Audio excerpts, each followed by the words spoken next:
If you haven't heard about Anchor, it's the easiest way to make a podcast. Let me explain. It's free.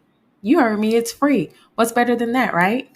Anchor also makes it easy by giving you creation tools that allow you to record and edit your podcast right from your phone or computer. Anchor will also distribute your podcast for you so it can be heard on Spotify, Apple Podcasts, and many more listening platforms.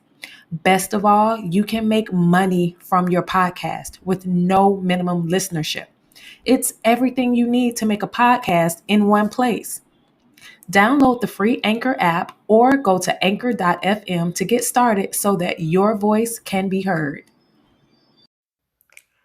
You're listening to Season 3 of Show Talk with Trevor. Wait a minute, can kids listen to this? I don't think so. Welcome to another edition of Straight Talk with Trevor, the podcast where no topic is off limits. On tonight's show, I want to interview a young man that had a very interesting upbringing, and I won't get too much into his story. I'll let him tell you the full details of it, but it's truly a rags to riches story. And this is part of my series that I've been doing where I do specific personality profiles on different people. And this guy's story just touched me so much that I wanted to bring him into the studio so he could share his message, because we're trying to uplift our men and we're trying to get our men out of the slumps that they're in. We're trying to let our men know that there's hope on the other side. All you got to do is just keep on pushing. And I reached out to this young man and we talked a little bit, and his story was just so inspiring and so uplifting. And I thought that it would be great to put his story out in front of the Straight Talk audience. So tonight I'm going to have a conversation with my in-studio guest, Mr. Lionel Hilaire. What's going on? Hey, how you doing? Thanks for having me. So, I want to start from the beginning because I know you. I pretty much know your story. I know you from social media, and you just like a interview I did with a youth pastor. I watch you, and because I don't just want to talk to anybody. When you come on my show, it has to be for a purpose, and I watch you. I look at your lifestyle. I look at the way you are with your family. And I'm like, man, I think that guy could reach my audience and he'll have a good message. So let's do this. First of all, let's start from the beginning, because I don't want to tell your story for you. You tell your story better than anybody can. So let's start from the beginning. Your mom and dad are from Haiti. And it says here that your dad was sent to a prison in Haiti for attempting to help Haitians escape the corrupt government. Now, I've heard that a lot of times, but I've never talked to somebody who's actually been in that situation. So tell me a little bit about that, about your dad. Yeah, so my dad, like I said, he was trying to escape Haiti, help other people escape. And he was caught. When he got caught, he was put in jail, and he was beaten for like 14 days in a row, he told me. And he was beaten so bad that he was unrecognizable. And when my father finally got out, him and my mom made another attempt, but this time it was for them to leave. And so they escaped Haiti, and I asked my dad, I said, Dad, I said like this, I said, Daddy, how long did it take for y'all to get here? He said I think he said between 10 or 11 days to get here on a boat, which back in the days, that was in 1979. They called it the banana boat. And he made that trip here, and it was tough for him and my mom, because they grew up in an environment where they had to always be in survival mode. So is your dad still around? Yes. All right, your dad's still around. And so at first he wanted to help other people escape the island, but then he decided to escape for himself. Yes. And it was roughly about a 2-week journey to get here. So you were born here. Yeah, I was born here in 1982, almost was born in Haiti, and I don't know what my life would have been like. So, if my dad's purpose was mainly for me to get here, man, he did an awesome thing. So right, okay. So how was life growing up for you? Oh, that's a good question. Wow. When I look back, man, like I was bitter towards my dad, but before I understood his story, I had unforgiveness towards him because I was beat up and bullied in school, but I never wanted to come home and tell my parents. So let's back up there. Why did you have resentment for your dad after everything he did to try to get you a better life, basically? Yeah, because when you look at, like, for me, when I was looking like at American fathers, they were at the football games with their sons. They could have conversations with their sons, like girls fixing cars and just regular conversations. I didn't feel like my dad knew any of that, so we really never had those conversations, and so that kind of made me feel like there was a real big void in my life. All right. So I see you said that your dad only knew survival mode, and all he did was work, church, and sleep. So he was very active in the church. Yeah, I would say he was more active in the church than he was in my house. He was way. I always tell people, like, my dad was in the home, but he was not of the home. And that caused you to get in a lot of fights. And so is it fair to say that you were looking for your dad in outside sources? Yeah, yeah. I was looking for my dad in other places, and basically, I found my father in the streets, which were my friends and other male influences that weren't totally positive for me. So what was your relationship with your mom? My mom, it was cool. It was really good. I mean, we never blame mom for anything. We never blame mom. Mom was good. Never really had a problem with mom. She was like perfect to me. As boys, mama's boys. Mom is always perfect. She can't do anything wrong. So let me ask you a question, because I talk about this a lot. And do you think that your mom had some doing in your feelings towards your dad? Okay, because I'm looking at a picture where your mom could do no wrong, and your dad, all he did was work, church, and sleep. So he was providing a roof for you. He was providing your clothing, your food, your shelter. He was doing everything that men are supposed to do, things that we criticize men for now for not wanting to do. But your mom was the nurturer and the coddler. You think that she helped build some of that resentment towards your dad? No, not at all. My mom, they were together for until we were adults, until I was an adult, and then they divorced. But my mom was. She went to my football game. She was there. She took me to school. She picked me up. My dad only went to my school when I got in trouble one time, I think, and I was in elementary school. Ever since then, I don't remember getting a ride from my dad to or from school. I want to stay right here for a minute, because we live in a culture, especially in the black community, where boys are raised by their mom, and it causes a resentment towards the dad. But here you have both parents in the household, and you're still saying that you felt a certain way to your dad because even though he was in the house, he wasn't in the house. So he was doing everything he was supposed to do, that he felt he was supposed to do. You ever thought about giving him a break because maybe he didn't see that growing up?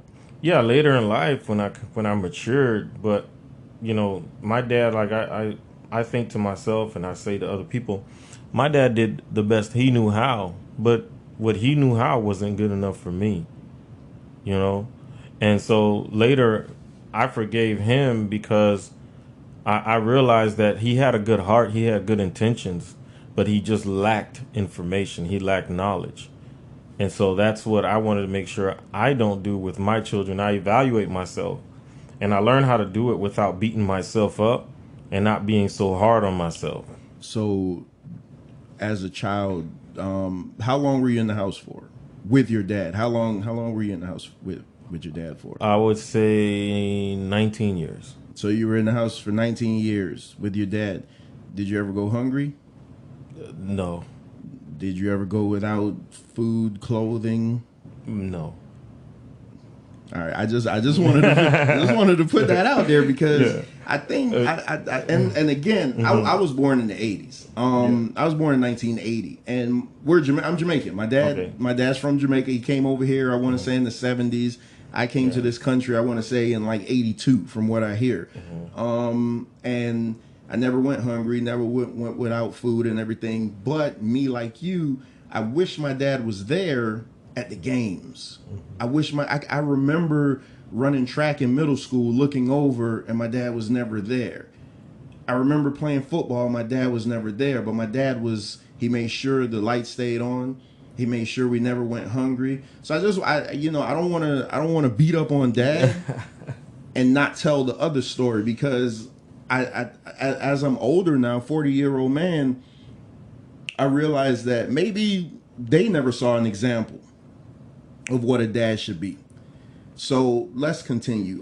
So you say it affected your relationship with your dad affected you as a boy. So you searched the streets seeking your identity. Tell me about that. Yeah. When you back then, right? You grew up in South Florida. You would look on the billboards when you see doctors, when you see lawyers, they didn't look like us. But when you saw drug dealers and you saw thugs, they looked like us. When you saw bank robbers on Channel 7 News, they looked like us. And so I said, well, this must be who I am. And so I began, like they say in the hood, I began thugging it because I thought that was who I am. I thought that was my destiny. And so that's what I started doing, being a player, having multiple girlfriends, and, just doing things that I wasn't supposed to do. And so that's when I got lost in the streets doing those things. And I knew later, when I was 17, I knew it wasn't healthy for me.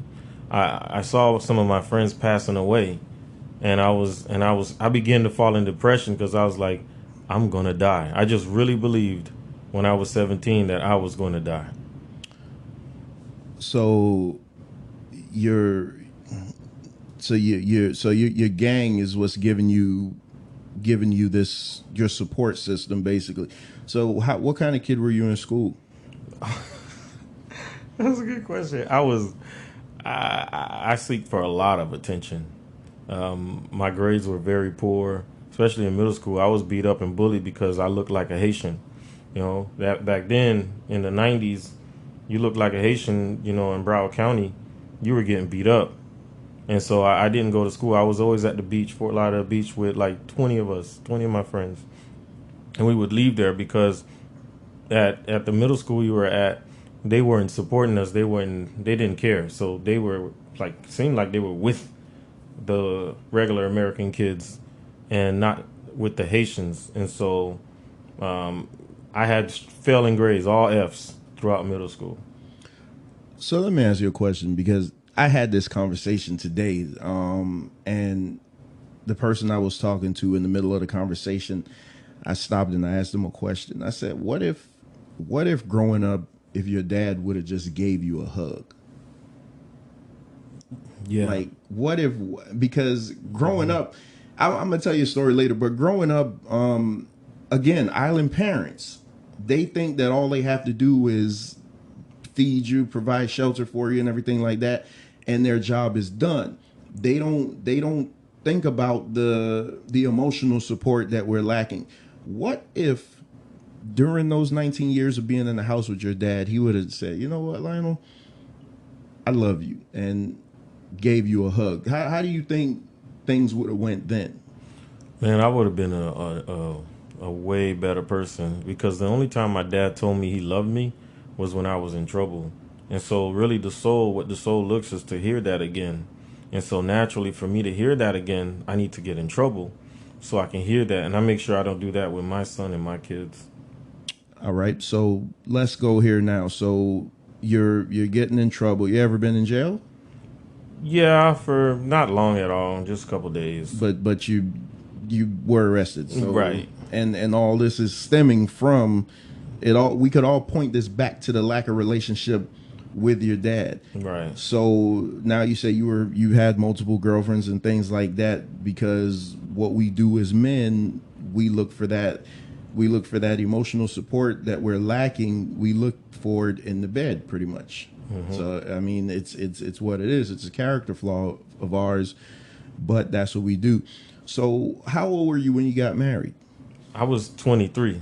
You were 23 when you got married. How old was your wife? My wife, she was 19. Okay, so she's younger than you. Yes. So you're already carrying this burden on your back, because you admit you were troubled. Yes. You admitted earlier you were depressed. How old were you when you had your first child? I was 19. Okay, so you had your first child at 19. But did you think at the time you were ready to be a father? I felt like I had no choice but to be a father because that's what really saved my life. That's what really distracted me to do the right things. So when you had so before you had your child, so you had your child at 19. That means you and your wife had been together for a while. And were you working at the time? Were you at least doing something constructive? Yes, I mean, I had to go to work because when she was pregnant, I began looking for work, and it really helped me started dreaming again. But underlying, I didn't know what to do. I was like, I don't know what to do. Nobody showed me how to be a dad, and I think that's really when the bitterness began towards my dad. But I didn't know I was bitter towards him. It was just something that was unsaid or really unthought of. It was like in the back of my head because it's not like he came when I was 19. He said, Lionel, you're a man now. I know you have a kid, but it's not ideal around, being 19 and having a kid, but I support you. I trust in that you can do it. And I love you. Go ahead, be a man, take care of your family. And for a while, I was looking for my dad to say that. And from 19 to 30, I had my head down because I'm thinking I'm still a kid. My dad never affirmed me. And I was looking for my dad to affirm me for like 11 years until I was 30 one day. And I had a thought, and I'm like, wow, I've been waiting for my dad to affirm me. Because I was saying to myself, like, Lionel, you're a man now. Wake up. And so for those many years, for those 11 years, my wife became my mom. So you wow.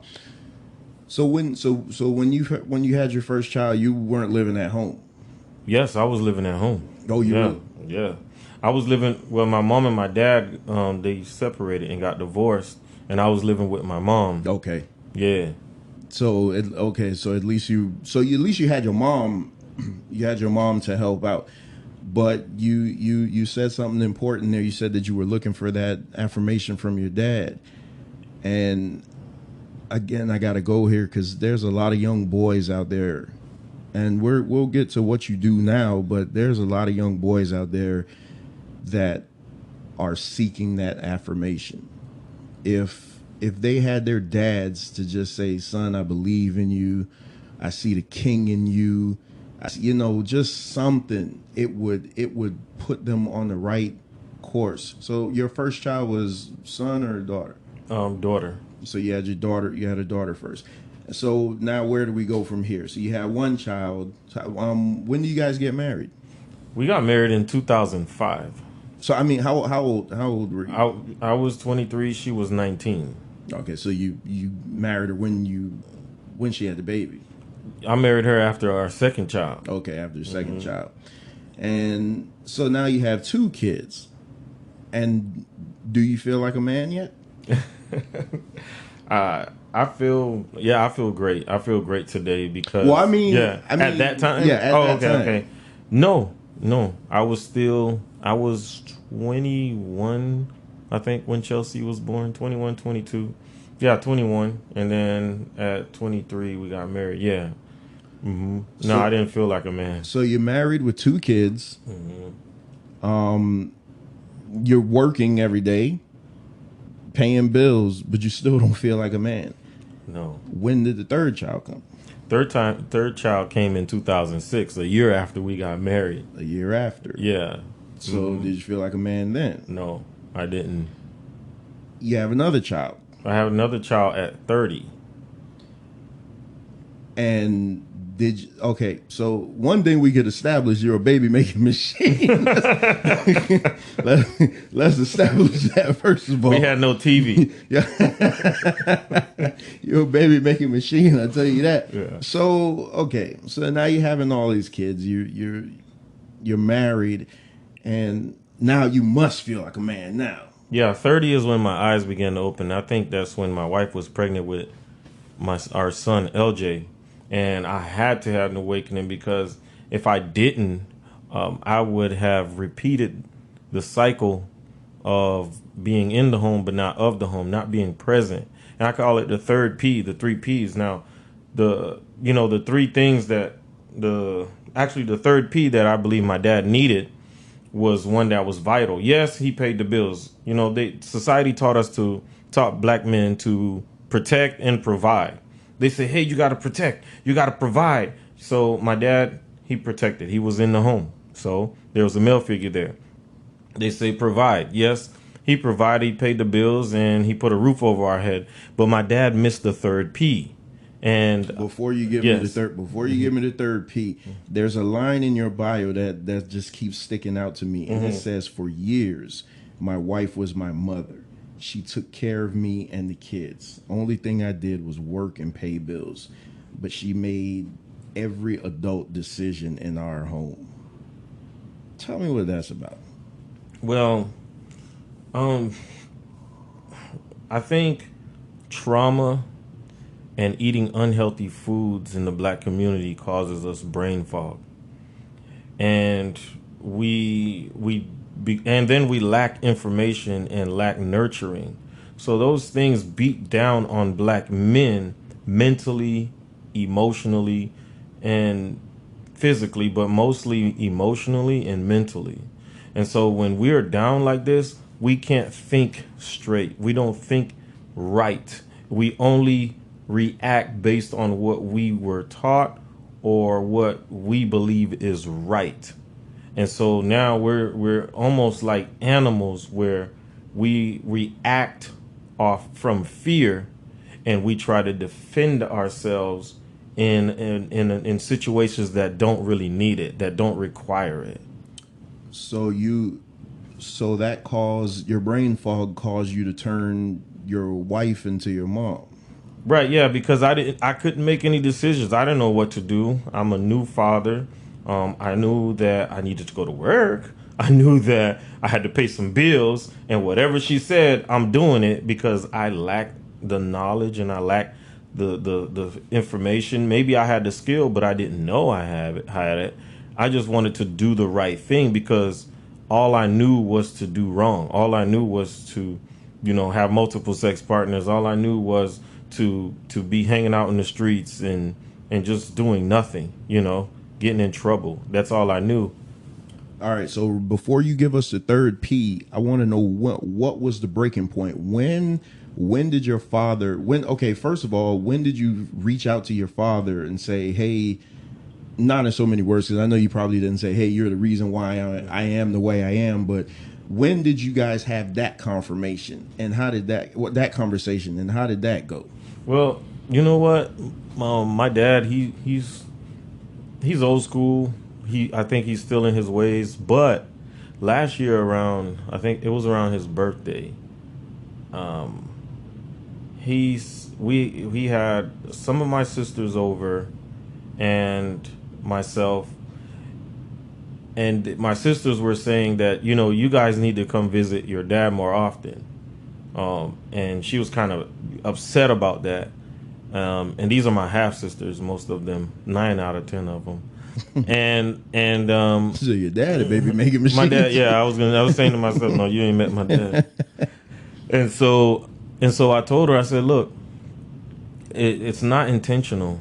My dad, I love my dad, but there's not a pull for me to come visit my dad. I don't have that pull. Although I think about him, I love him, there's not that desire. And then when he opened up, he was like, I work. All I did was work. I worked 2 jobs. Sometimes I would go to work at 5 a.m. and come home at 11 p.m. working 2 jobs, and I regret it because when he got remarried, and my stepsister is 19 or 20 now. He raised her. He acknowledged how he was there for her. He took her to school. He picked her up, and he realized that he was in error, and that was so great for me. I felt so great because he acknowledged that. And in the Haitian community, and in island culture, they ain't admitting they wrong for nothing. Yeah, you're right about that. So you said you talk about how your dad, how he nurtures his your stepsister, and it's funny because my dad, I love my dad more than anything, but growing up, like I say, he was more of a provider for me and my brother.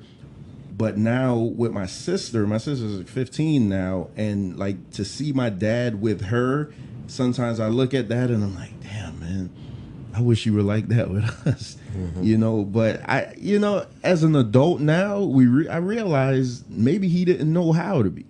Maybe me and my brother were taught him, and eventually he went on and learned. So I mean, sometimes we are a little hard on our parents. But I think the older I get, I realize they probably did the best that they could with what limited resources they had and what limited knowledge they had. So when did that when did that affirmation come? Did he have that? Did you ever have that moment with your dad where he was like, "I'm proud of you, son," or it's just like, "I'm proud of the man you become. I love you." That affirmation moment where you just like, I don't. I affirmed myself. When I realized like I was waiting for him, I had to go look in the mirror and affirm myself. But my dad, he never came to me and said, I'm proud of you," like that. I think he does that to my wife more. He tells me, I have to take care of her because she took care of me. And so I'll take that, I don't mind. But yeah, I think he's proud of me though. I think he's proud of, how I take care of my family, but with island folk, if you don't, most of them, if you don't have a degree or something, you're not a doctor or you're not a lawyer. In their mind, you didn't make it. So is there a part of you now, probably not now, but before, that said, "I'm going to show you. I'm going to be better than you. I'm going to raise my family better than you. I'm going to love my kids better than you"? Is there a part of you that has had that part of you that was like, I'm gonna show you. I'm gonna show you"? No, I think I said that to myself, about myself, that I'm going to show me that I can take care of family. I can be the man that I need to be. I can be effective. I can practice that third P that he didn't practice in our lives coming up. What's the third P? Okay, so like I said, they tell us to protect. Check. My dad got that. They told him to provide. Check. My dad got that. But the third P he didn't get. And that third P, I think that's what most men don't get. They can send the child support money. They can be there as soon as something's wrong. But the third P is present, being present. And that's the thing that got me bitter towards my dad, not being present. Yes, he protected, he provided, but he wasn't present. We didn't have the talks. We didn't have the walk. He didn't hug me. My dad didn't, me and my dad just now hugging.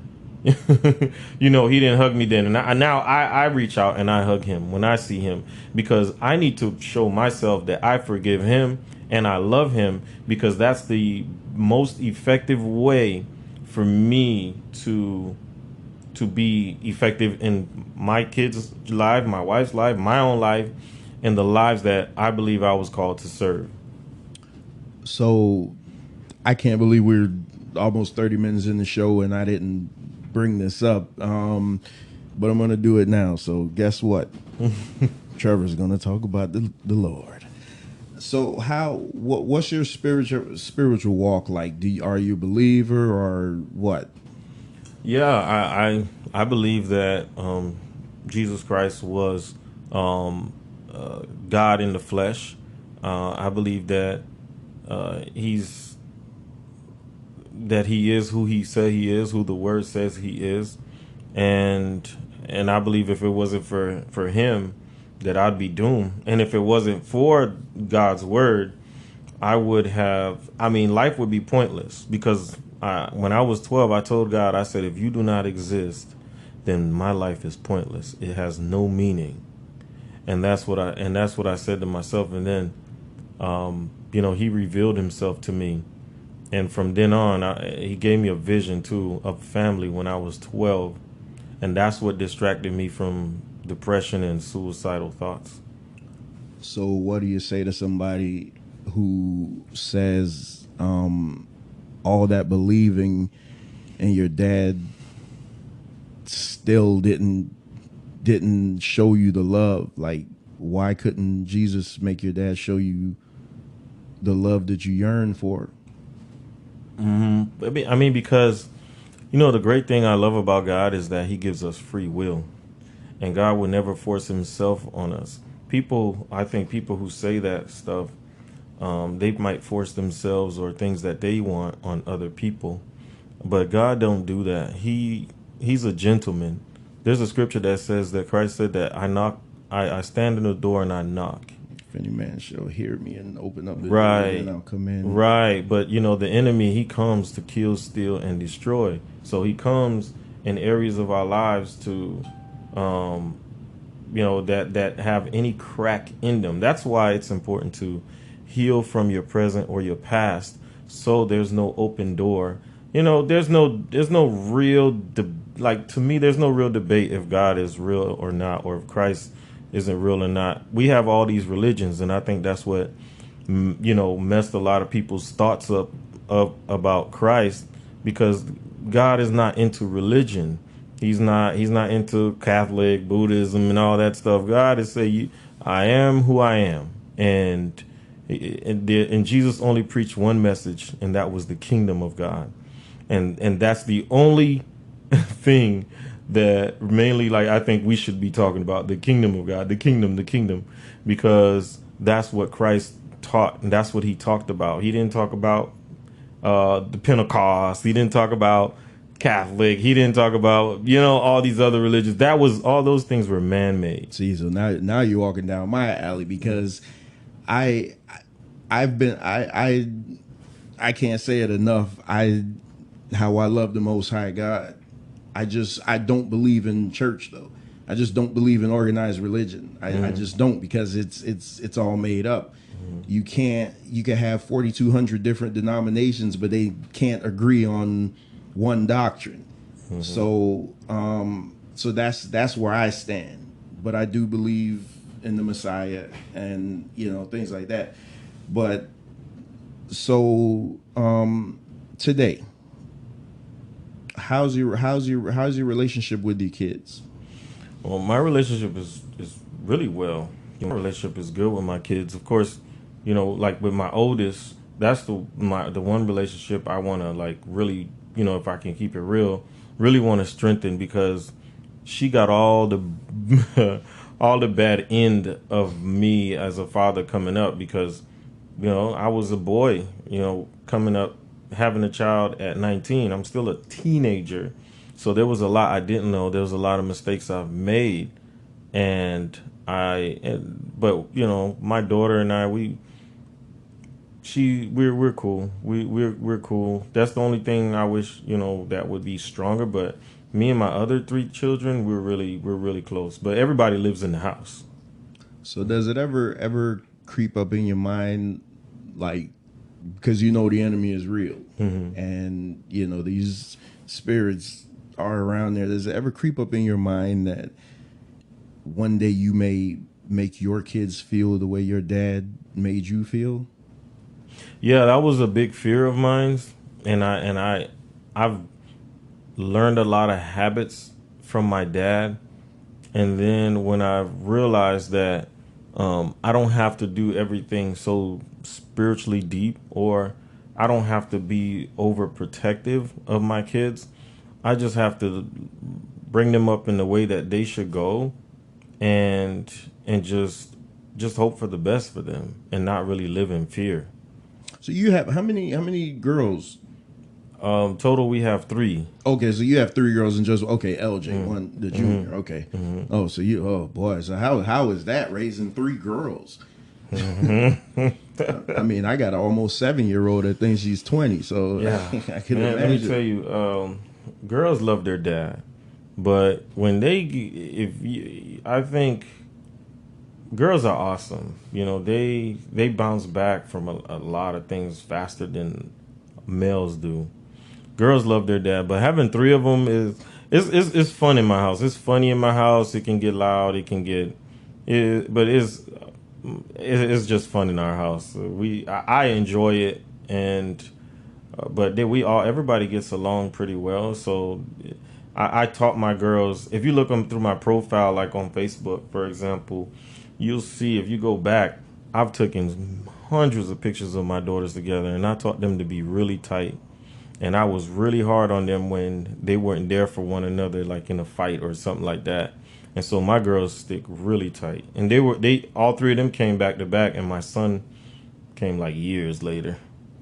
So, I want to spend the last half talking about what you do today, but I want to parallel your story to a story I did last season entitled "Road to Redemption." Where you guys heard me talk with Ben, and he said how he was on drugs and he was in prison and stuff like that.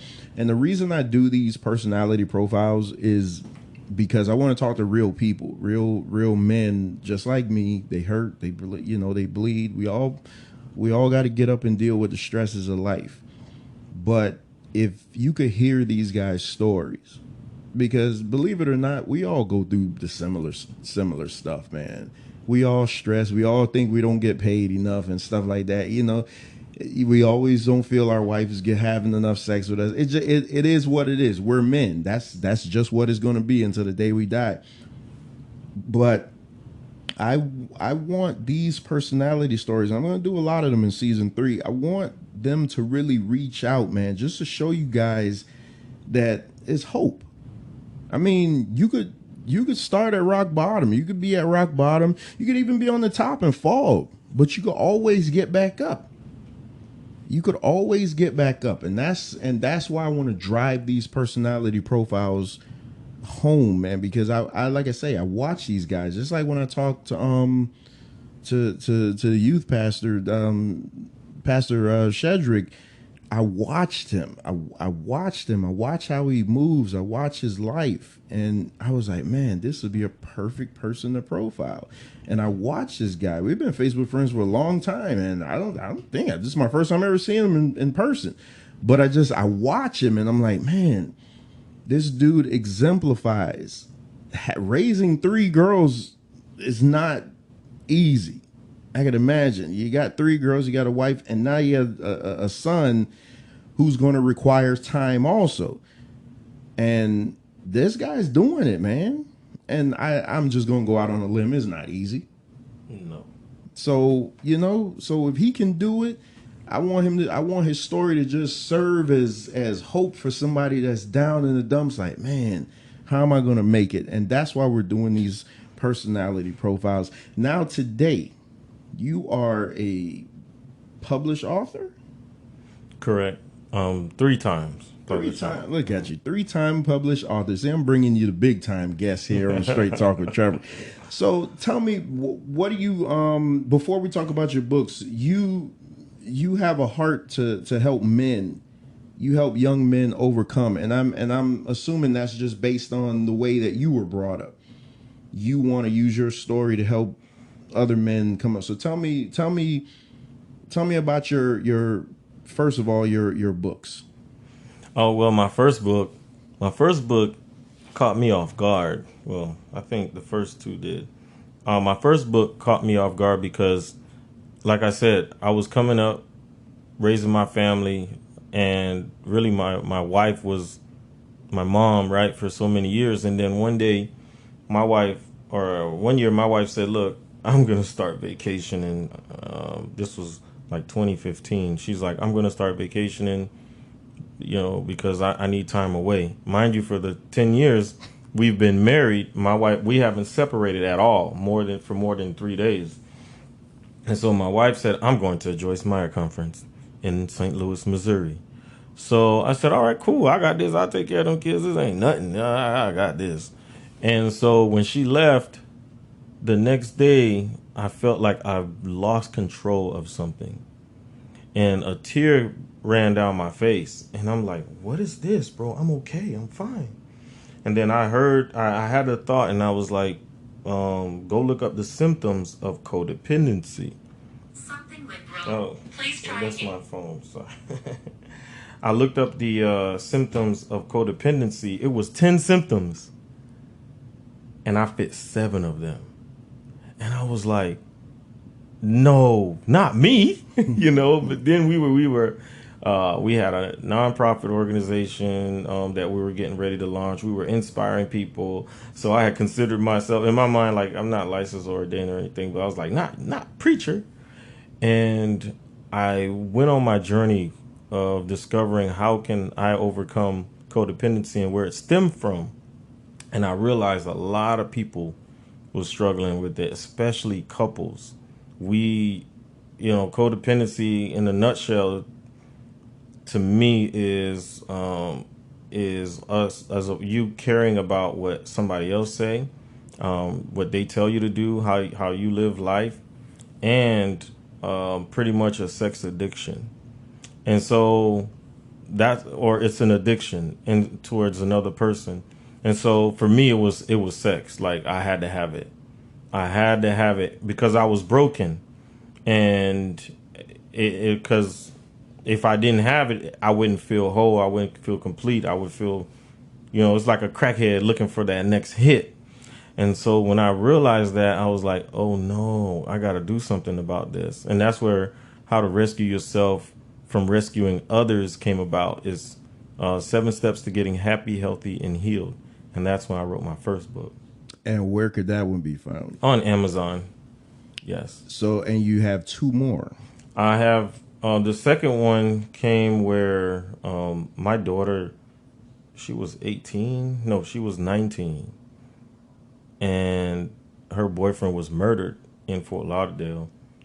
And I realized that, wow, if black men don't stop killing each other, if we don't stop, if we don't discover our purpose, if we don't walk in our gifts, if we don't help restore our families, then the black community is in trouble. And that's when I wrote Cultivate Your Calling. Even in crisis, men can walk in their true identity, discover purpose, and monetize their gift.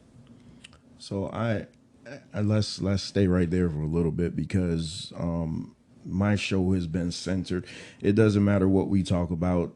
It always comes back to uplifting our community and black men getting their stuff together. I go on rants about that all the time. That just because you're in the ghetto, just because you're in the hood, you don't have to have a hood mindset. And I applaud you for that because, I mean, that we can't go forward as a community until the black man gets back on his post. And that doesn't matter in any walk of life. We will not advance as a people until the black man gets back in his rightful position. What's the third book? The third book was actually a anthology with, I think it was 11 other men, and it's called Lessons for the Little Boy. And that book was really us men really kind of like writing a story to our younger selves. and sharing our stories from brokenness to where we are today. And so that book was released last week, and it became Amazon #1 new release in Christian men issues, and top 5 in another category, and top 20 in a third category. So that book was. I'm still waiting for it in the mail, so it's coming tomorrow. That's And I'm awesome. excited to get it in my hands and really go live and go and share it with the world. And you also have a nonprofit organization. Yes, we have a nonprofit organization. Right before the pandemic, we got a grant from the sheriff department, and my wife, we had to think really quick, and so she came up with the idea to go virtual. And what we did was we took the money and we did COVID relief. We did gift cards. We made shirts and other supplies to give to families. We helped the youth from 12 to 18 with personal development, leadership skills, discovering their purpose. And then at the end of the program, it was 9 months, 3 of the youth, 13, 14, and 15, we helped launch their business. Man, that's awesome. That is really awesome. And again, man, this is just another success story, man. He didn't let the guy lived with resentment for his dad for so long, but he still didn't allow his circumstance to get in the way. So we can't do this whole interview and not talk about the most important person in your life. I see that you and your wife Sierra have been married for 16 years. Tell me a little bit about her. My wife is amazing. If I don't know where would I be if I haven't met that lady, or if we didn't stay together.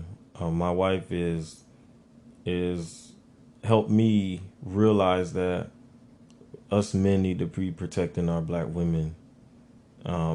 She helped open my eyes to see how precious our women are, and how much we need them just as much as they need us. Because you don't see any other cultures talking about, strong white woman, independent, strong Asian woman. They made these sayings to divide and conquer us. And so I don't want to see another strong, independent black woman. I want to see an interdependent black woman. I think that's what we need. We need to be not codependent, not independent, but interdependent. I think that's most important.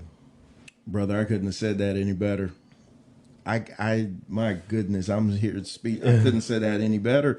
I have an episode coming out next week that's talking about black women divesting from the black male, and it's heartbreaking, man. And like he said, we even talked about it in the episode. I said I've never heard, and I listen to all type of genres of music.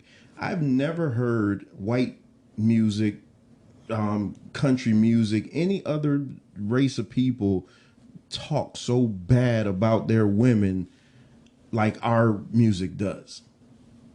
And you're not going to get me to believe that wasn't purposely done by the record labels and to put a divide in our community. No other race of people. You can't listen to any other music. They'll talk about blowing up buildings. They'll talk about shooting up things and killing each other, but they will not talk about their women the way we do. And I agree with you, man, 100%, man. To me, the black woman is the most. Listen to what I'm going to say. The black woman is the closest thing to God that we have on this earth. I did not say the black woman was God. I said that the black woman is the closest thing to God that we have on this earth, and we must protect her with our life. Yes. Because I could testify, man. I was I was a undone man, man, until I met my wife. I mean, like she helped me. She helped me in ways that just ridiculous, man. I mean, I my credit was in the dumps and everything, and she just helped me get it all good. I mean, and now for me to turn around and destroy the very person that helped build me, that helped raise me. It's like, no, man, we need to take care of our black women. Our black women are the most precious commodity we have, and we've been making them do it for so long. It's time for us to stand up and take our rightful place. It is. Yeah, that's true because there was a scripture that says that that when in the beginning that God will make a helpmate suitable for Adam, right? And or for man, right? And so hold on. So suitable or anytime, like for example, I got this from Miles Monroe. He said anytime you ask for help, that person has to be as strong as you or stronger than you. And he was talking about the woman. And I believe like a woman who's suitable for us, is either as strong as us or stronger than us, in a sense. If you get what I'm saying. You don't have any kickback from me. I know some guys are gonna hear that and be like, but it is what it is, man. This is tried and tested, man. You take care of the black woman, and she will lift you up, man. I mean, she will put you in positions that you only dreamed of going. Yeah. And it's, I mean, I can't praise them enough. I mean, the black woman is the bomb. I mean, that's all I can say. I ain't gonna lie. Yeah. Our black women are really amazing, and for many years, us and society has put them last and put them to the bottom. Excuse me. And even in the medical field, it has been terrible for our black women as far as having children, these birth controls, abortion clinics that's rampant in our communities. They have been really after our women and us, period. So, one of my dreams is for us to come together as a community. The few of us, even if it's just a few of us, but more than we have now, because us who attempt to do the right thing in our communities, we're happy, but we're overwhelmed at the same time because we see we get like, you have 10 and 20 parents trying to hit you up and say, hey, my son needs help. Hey, my son needs help. And if I don't call for a couple months, it's like, man, you're not in his life, like you say. And it's like, You're one man. I'm one man and I'm overwhelmed. And my goal is to raise up other men that remind me of myself and guys like you as well. So our communities can be better places to live, work, and play. Well, if I could be any help to you, you just let me know. I enjoyed this conversation immensely. Any final words you want to say? Any numbers? Any website or anything you need to get out to my listeners?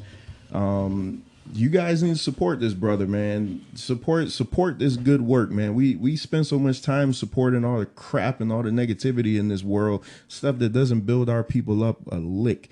This guy is like literally taking it upon himself to help raise up young black men, and I applaud him for it. So before I close out, you got anything else you want to promote or put out there? I mean, not really, man. I love what I do. And if I get support, I get it. If not, it's okay. I know how to go to work. I know how to go make, ends meet. But it does help, when a community comes together and we put our forces together. We do need it. But if I could say one thing, like if I could grab the microphone and speak to every African American on this planet, I would say that you have a gift that's so unique and so special. It's like a fingerprint. There's nobody like you. There's no one like you. You have a calling that's so special that no one else could do it. You have an assignment that's only specifically crafted for you. If you don't do it, nobody else will. Just like the people that didn't show up in your life. They didn't do it and nobody else did. At least they didn't do it the way it was assigned for you. And so I encourage you to get up, to lift your head up, to pick yourself up. Encourage yourself if you have to. Look in the mirror and encourage yourself and say, I have a purpose. I have a reason for being here. And I have a unique calling. If I don't do it, nobody else will. And that's my advice, my word, encouragement to whoever's listening. Well, I couldn't have said it any better than that. You've been listening to another episode of Straight Talk with Trevor, Season 3. And in parting, I leave you with these words of wisdom. Always seek out the truth for yourself, because if not, you'll fall victim to other people's interpretations of them. And with that, I say peace.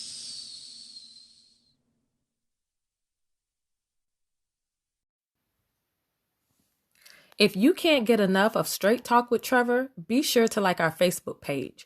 You'll get page-only exclusives like links to early shows and behind-the-scenes video footage. You can also participate in polls that might shape future shows. The best thing about our Facebook page is that's where you can get in direct contact with Trevor. You can also leave show topics, reviews, or even request to be a guest on the show. Again, like us on Facebook, and thank you for your continued support.